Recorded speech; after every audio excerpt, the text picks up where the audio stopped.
Panama খালের রাজত্ব নিতে গিয়ে কি বিপদে পড়বেন ডোনাল্ড ট্রাম্প? যুক্তরাষ্ট্রের নবনির্বাচিত প্রেসিডেন্ট ডোনাল্ড ট্রাম্প 20 জানুয়ারি সোমবার অভিষেক অনুষ্ঠানে প্রয়োজনে পানামা খালের নিয়ন্ত্রণ নেওয়ার হুমকি দিয়েছেন। পরের দিন 21 জানুয়ারি ট্রাম্পের হুমকির বিরুদ্ধে জাতিসংঘে আনুষ্ঠানিকভাবে অভিযোগ জানিয়েছে পানামা। এরপর পানামা খাল নিয়ে জানার আগ্রহ বেড়েছে মানুষের মাঝে। চলুন আমরা জেনে আসি পানামা খাল সম্পর্কে।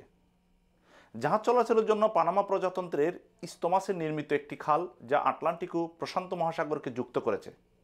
ইস্তমাস বলতে দুটো বড় ভূখণ্ডকে সংযোগকারী সরুভূমিকে বোঝায়, যার অন্য দুই পাশে সাধারণত পানি থাকে। পানামার ইস্তমাস উত্তর ও দক্ষিণ আমেরিকা মহাদেশকে যুক্ত করে এবং আটলান্টিক ও প্রশান্ত মহাসাগরকে আলাদা করে রাখে। এই খালটি তাই এক অর্থে মহাদেশ দুটিকে আলাদা করে মহাসাগর দুটিকে যুক্ত করেছে। খালটির মালিক ও পরিচালক হচ্ছে পানামা প্রজাতন্ত্র। পানামা খাল না থাকলে যুক্তরাষ্ট্রের পূর্ব থেকে পশ্চিম উপকূল অভিমুখে যাত্রীকারী যে কোনো জাহাজকে দক্ষিণ আমেরিকার কেপ হর্ন হয়ে যাওয়ার মাধ্যমে অতিরিক্ত 15,000 কিলোমিটার পথ অতিক্রম করতে হতো। তাই যুক্তরাষ্ট্রের কাছে পানামা খাল অত্যন্ত গুরুত্বপূর্ণ। সাবেক মার্কিন প্রেসিডেন্ট জিমি কার্টার 1977 থেকে 1981 সাল পর্যন্ত পানামা খাল পানামা সরকারের কাছে হস্তান্তরের উদ্যোগ নিয়েছিলেন। পানামা খাল চুক্তি যুক্তরাষ্ট্রের সিনেটে পাশ হয় 1978 সালে।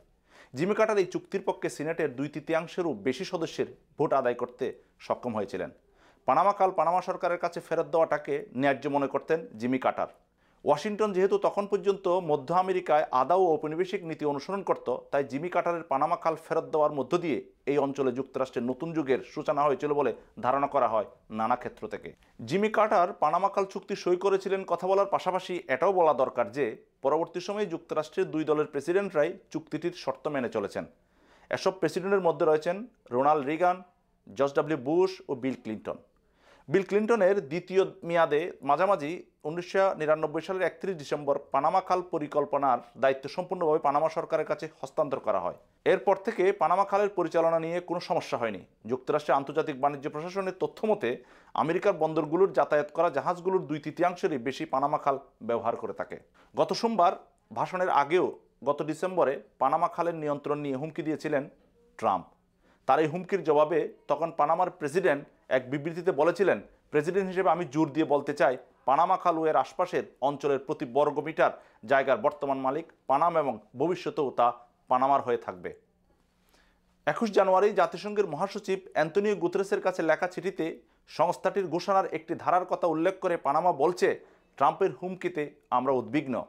জাতিসংঘের ঘোষণায় অন্য দেশের রাজনৈতিক স্বাধীনতা বা ভূখণ্ডের অখণ্ডতার বিরুদ্ধে শক্তি ব্যবহার বা হুমকি দেওয়া যাবে না বলেও পানামা সরকার জোর দিয়ে উল্লেখ করেছে। ট্রাম্পের অভিযোগ, চীন পানামা খাল নিজেদের স্বার্থে ব্যবহার করছে। পানামা সরকার এই সুযোগ করে দিয়েছে, কিন্তু পানামার প্রেসিডেন্ট ট্রাম্পের এই অভিযোগ অস্বীকার করেছেন। পাশাপাশি 21 জানুয়ারি এই খালে কার্যক্রম পরিচালনা করে হংকং ভিত্তিক এমন 2টি কোম্পানির বিরুদ্ধে তদন্ত করারও নির্দেশ দিয়েছে পানামা সরকার। পানামা খালের দখল নিয়ে যুদ্ধ শুরু হলে সেটির ধাক্কা বিশ্ব অর্থনীতিতেও পড়তে পারে বলে অভিমত দিয়েছেন বিশেষজ্ঞরা। কারণ এই খাল দিয়ে প্রতি বছর বৈশ্বিক বাণিজ্যের প্রায় 6% হয়ে থাকে। অথচ এরই মধ্যে লোহিত সাগরের সুয়েজ খাল দিয়ে চলাচলকারী জাহাজে ড্রোন ও ক্ষেপণাস্ত্র হামলা চালিয়ে বৈশ্বিক বাণিজ্যকে অস্থির করে তুলেছে ইয়েমেনের হুতিরা। এই খাল দিয়ে বিশ্ব অর্থনীতির প্রায় 12% বাণিজ্য হয়ে থাকে। দর্শক, ভীষণ ভালো থাকবেন। এ ধরনের গুরুত্বপূর্ণ তথ্য এবং ভিডিও পেতে আমার চ্যানেলটি লাইক, সাবস্ক্রাইব এবং শেয়ার দিন।